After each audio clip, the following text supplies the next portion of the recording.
বুড়া চাচা, 60 বছর বয়স। উনি সিদ্ধান্ত নিছে আমার বয়স যদি 60 হয়, 70 হয়, যদি আমার বয়স 600 বছর হয়, আমি বিড়ি খানা ছাড়তাম না। কারণ আমি জানি মুহাম্মদ আরবি সাল্লাল্লাহু আলাইহি সাল্লাম তিনি দুর্গন্ধ পছন্দ করতেন না। নবীজি সাল্লাল্লাহু আলাইহি সাল্লাম দুর্গন্ধ সইতেন না। নবীজি সামান্য কাঁচা পেঁয়াজের গন্ধ পছন্দ করতেন না, কাঁচা রসুনের গন্ধ পছন্দ করতেন না, ঘামের গন্ধ পছন্দ করতেন না। কাজে আমি যেহেতু জানি নবীজি দুর্গন্ধ পছন্দ করতেন না, তিনি যেহেতু চির সুগন্ধিময়, 24 ঘন্টা আল্লাহ নবী সাল্লাল্লাহু আলাইহি সাল্লামের দেহ মোবারক থেকে মেশক আম্বরের ঘ্রাণ বের হতো। বিড়িখানা ছাড়তাম না, কারণ আমি তো মুহাম্মদকে অনুসরণ করি না। কথা বুঝছেন না? এটা হলো ওনার ফায়সালা। আপনি মুখে বলবেন, আপনি কলজাটা সিরিয়াস আন, এটার ভিতরে, এটাই ভিতরে, হ্যাঁ এটাই ভিতরে। 30 বছর প্রয়োজনে লাগাতার আমি দাড়ি কাটবো, কাটতেই থাকবো আমি। যতবার নবী সাল্লাল্লাহু আলাইহি ওয়াসাল্লাম তিনি যদি প্রতিবারও কেঁদে ওঠে, তিনি যদি প্রতিবারও কাঁপা ওঠে যে হায় উম্মত কল্যাটা কি, তারপরও আমার কোনো পরোয়া নাই, কারণ আমার তো সিদ্ধান্ত আমি বিরোধিতা করব মুহাম্মদ। এ কেমন জিন্দেগি, এ কেমন জিন্দেগি, এ কেমন জীবন বলে?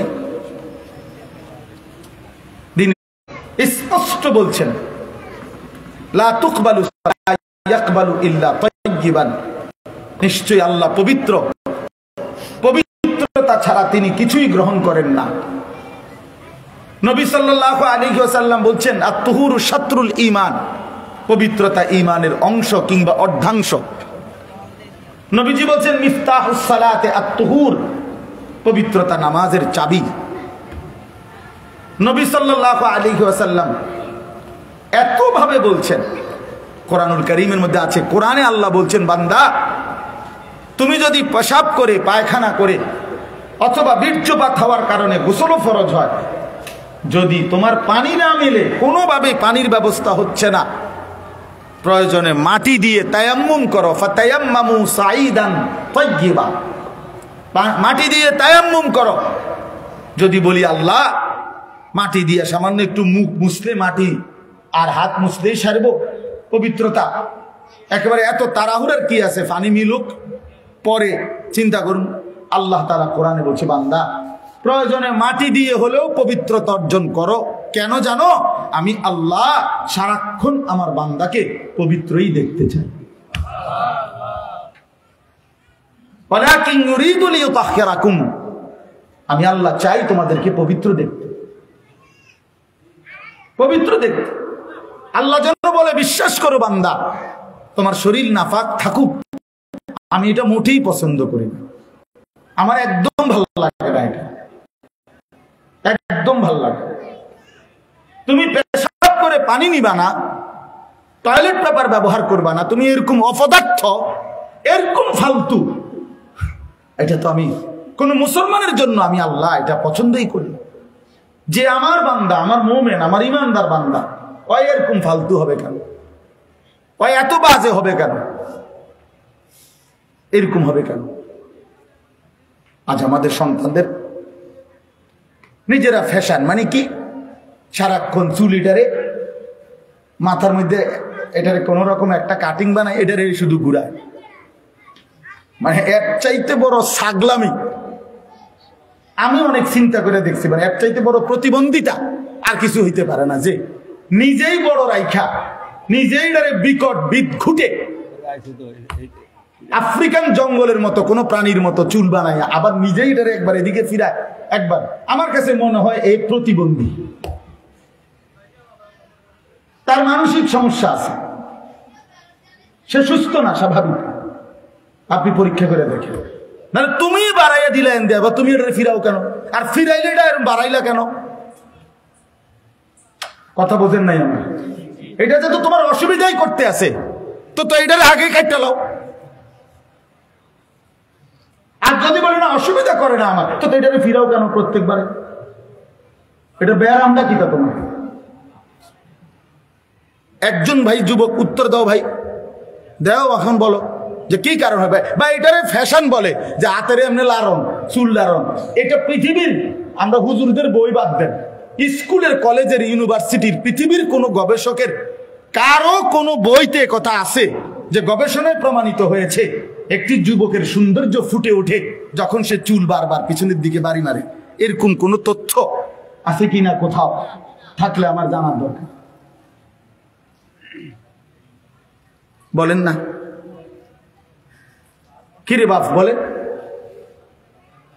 পাগলামিরও তো একটা সীমা আছে।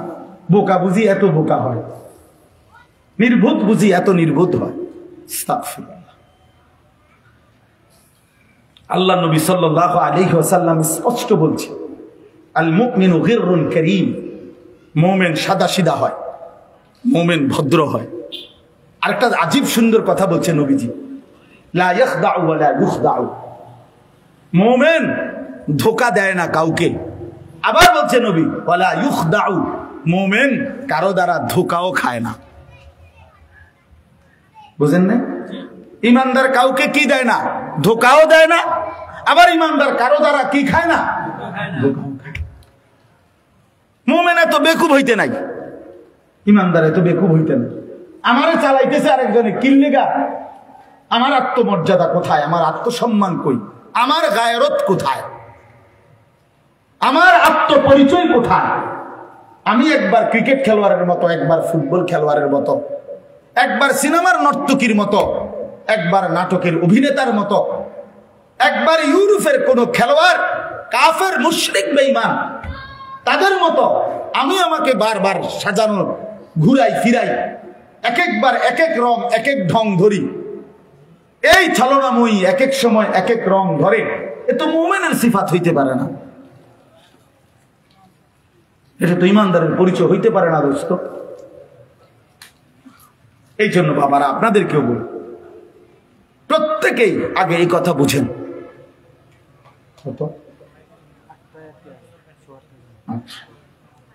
এইটা দয়া করে বুঝেন আগে। আমি এই জন্য বলছি, আগে দিল থেকে আমার কথাটা যারাই শুনতেছেন মনোযোগ দিয়ে শুনেন। কয়জন শুনেন আমার এই নিয়ে কোনো টেনশন নেই, কয়জন পাত্তা না দিলেও আমার কোনো সমস্যা না। আমি একজন শুনলো স্যার, কেউ না শুনলে আমারটা আমি কয়ে যাই, আমার সোয়াব, এই জন্য সমস্যা। এই জন্য চিন্তাও করি। জনপ্রিয়তার ধোঁকা, আসমানওয়ালা গ্রহণ করা, সেটা হলো সফলতা। কথা বুঝেন নাই? জনপ্রিয় ঠিক আছে সব, কিন্তু মালিক নিল না, আল্লাহ তাআলা গ্রহণ করলেন না, তো কি ফায়দা? কি ফায়দা? এজন্য দয়া করে আমরা প্রত্যেকে ইনসাফের সাথে আগে এই কথাটা বুঝেন ভাইয়া। এখানে যে কয়জন বসছেন, বাবারা, চাচারা, বন্ধুরা, ছেলেরা, এ কথা দিল থেকে ভাইয়া বুঝো যে কোরআন এবং সুন্নাহ আমার জন্য, আপনার জন্য, হেদায়েতের জন্য। আল্লাহ কোরআনে বলছেন যালিকা হুদাল্লাহ ইয়াহদি বিহি মান ইয়াশা। আল্লাহ নিজে বলছে, শোনো বান্দা, এই কোরআনই হচ্ছে আমি আল্লাহর পক্ষ থেকে হেদায়েত। ইয়াহদি বিহি, খোদার কসম আল্লাহ বলছে, আমি কেবল এই কোরআন দ্বারাই যাকে ইচ্ছে করি হেদায়েত দিয়ে থাকি, হেদায়েত দিয়ে থাকি।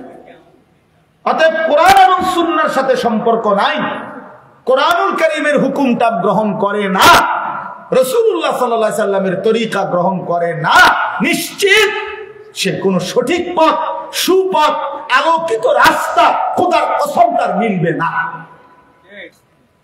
তুমি ফইরা থুবাই এলাও, তুমি ফইরা থুবাই এলাও, কোনো অসুবিধা নেই। আটলান্টিক মহাসাগরে যত পানি, তোমার জ্ঞান আমরা দোয়া করি তার চাইতে বেশি হোক, কোনো সমস্যা নেই। একবারে হিমালয় পর্বতের উচ্চতার চাইতেও মহাজ্ঞানী হও, কিন্তু কোরআন থেকে বঞ্চিত, রাসূলুল্লাহ সাল্লাল্লাহু আলাইহি সাল্লামের সুন্নাহ থেকে বঞ্চিত, আল্লাহর কোরআন দেখে দেখেও পড়তে পারে না, আর সাইয়া সাইয়াও কদ্দুর কোরআন শরীফ পড়তে পারে না শুদ্ধ, এতটুকু যোগ্যতা যার নাই, ওই মুসলমান পরিচয়ধারী ব্যক্তি ব্যর্থ, ব্যর্থ, ব্যর্থ, ব্যর্থ জিন্দিগি। ওই জিন্দিগি, ওই দুনিয়ার এসব মাতবরি বাহাদুরি, দুনিয়ার এই কিছুক্ষণের কারাকারি, দুনিয়া নিয়ে কামড়া কামড়ি, এগুলা কিছুক্ষণের মধ্যেই ফুরায় যায়, এগুলা কিছুক্ষণের মধ্যেই ফুরায় যায়। হ্যাঁ, এগুলা বেশিক্ষণ লাগে না। 2:30 বাজে গেলে গা পরের দিনের আর 2:30 বাজে না, 24 ঘন্টা আর লাগে না, মাটির সাথে সব মিশে যায়। 24 ঘন্টা আর লাগে না। তখন 16 বছরের সাজানো বাগান 24 ঘন্টার আগেই নিশ্চিহ্ন হয়ে যায়। আল্লাহ তাআলা দেখায়, আল্লাহ বলছে বান্দা বারবার পৃথিবীতে আমি একই ঘটনার পুনরাবৃত্তি করি। ইতিহাসের বারবার ইতিহাসের পুনরাবৃত্তি হয়, এটা আমরা বইতে পড়ছি বারবার। ইতিহাস বারবার ফিরে আসে, বারবার বারবার আল্লাহ তাআলা বারবার ইতিহাসকে ফিরায়, মানুষকে বারবার শেখাইতে চায়।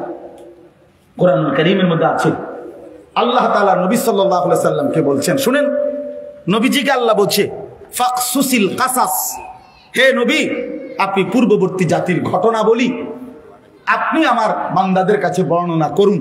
কেন? লাআল্লাহুম ইয়াতাফাক্কারুন, যেন তারা ফিকির করতে পারে, ভাবতে পারে।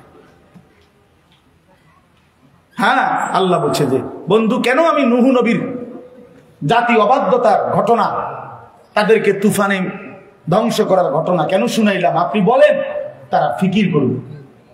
আমি হুদ আলাইহিস সালামের ঘটনা, লূত আলাইহিস সালামের ঘটনা, সালেহ আলাইহিস সালামের ঘটনা, শুআইব আলাইহিস সালামের ঘটনা, মূসা আলাইহিস সালামের ঘটনা, ফেরাউনের ঘটনা, নমরুদের ঘটনা, কারুনের ঘটনা, আল্লাহ তাআলা এগুলো কোরআনে কেন বললেন?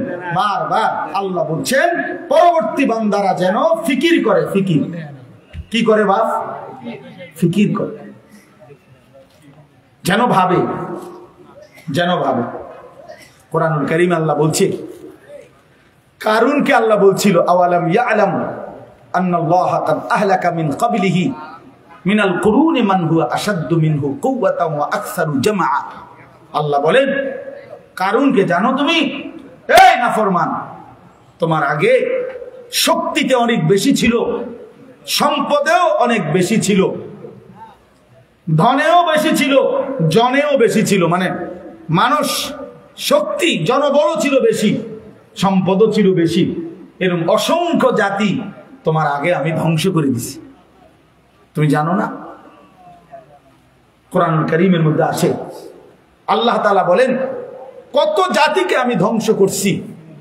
ও দুনিয়াবাসী, তোমরা তাদের কবরস্থানে গিয়ে কান পাইতা শোনো, একটি নড়াচড়া বা একটা নিঃশ্বাস তাদের শুনতে পাও কিনা? দেখবা যে কোনো আওয়াজ নাই, কোনো নিঃশ্বাসের ধ্বনিও নাই। আজ তারা নিশ্চিহ্ন, পৃথিবী থেকে নিশ্চিহ্নতা। বৃষ্টি বেশি হলে মসজিদে দেওয়া যায়।